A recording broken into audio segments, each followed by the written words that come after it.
Alright, a couple of pointers for installing a downpipe. This is an xDrive car. My car is a 2016. One of the things, I don't know if you'll be able to see down in here.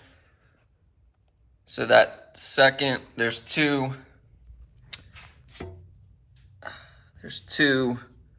sensors. There's this one right here. And then there's one all the way in the back. Try to capture that. It's really hard to see with all this junk in the way. Yeah, there's one in the back. And this one up front. So this one up front, I found it easier to just leave that sensor off. And when you feed the downpipe up into the engine bay, install it after the fact. Instead of having all those wires and you're trying to fight from underneath the car, bringing the downpipe up to the turbo. There's one clamp right here. This one is a little bit of a pain right here. That clamp.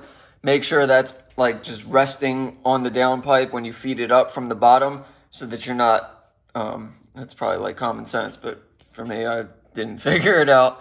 And I had to take the whole thing off again. Just keep that clamp kind of loose and on there. And then once it's on, you're good to go. In the back, there's a piece that's kind of tricky. You'll see these two bolts, right? And I just dropped the light into the engine bay, which is always great. Fuck.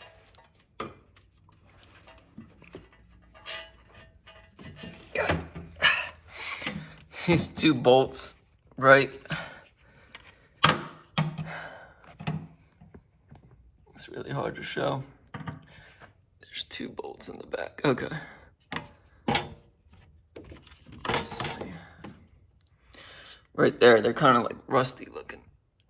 Wish I had like there's two bolts in the back right there. So some of the catless ones, I know they don't have to hook on that, so you might be a little bit easier. But there's like a little clip on top of those bolts that you gotta mess with. It's a lot easier if you have quick jacks or something like that. You could do it on jack stands. It's just a pain because you gotta be up under here messing around with stuff.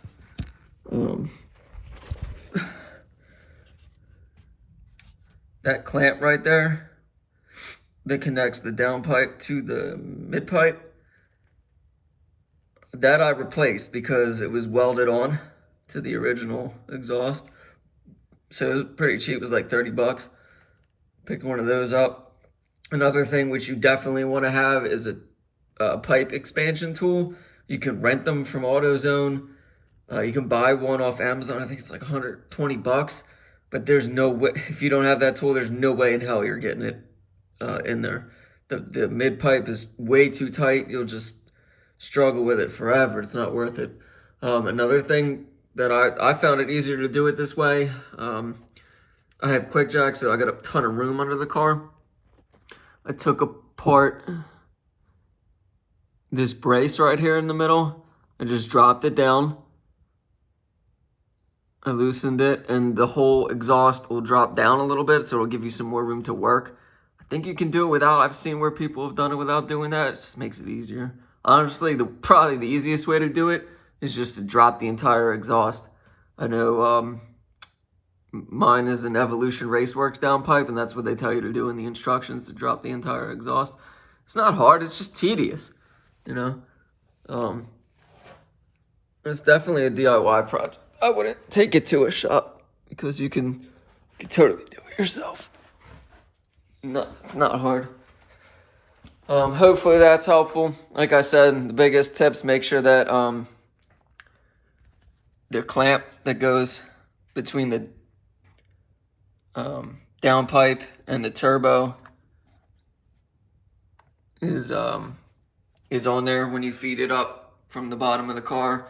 And for me, like I said, I left this sensor off and just installed it after the fact. There's a special tool for that. It's an O2 sensor tool. It's pretty cheap. It's like 20 bucks on 20 bucks on Amazon to have that proper tool, so you make sure you don't strip nothing. That's important. And I think that's pretty much it. Definitely get that pipe expansion tool. Save yourself a lot of hassle. Good luck, man.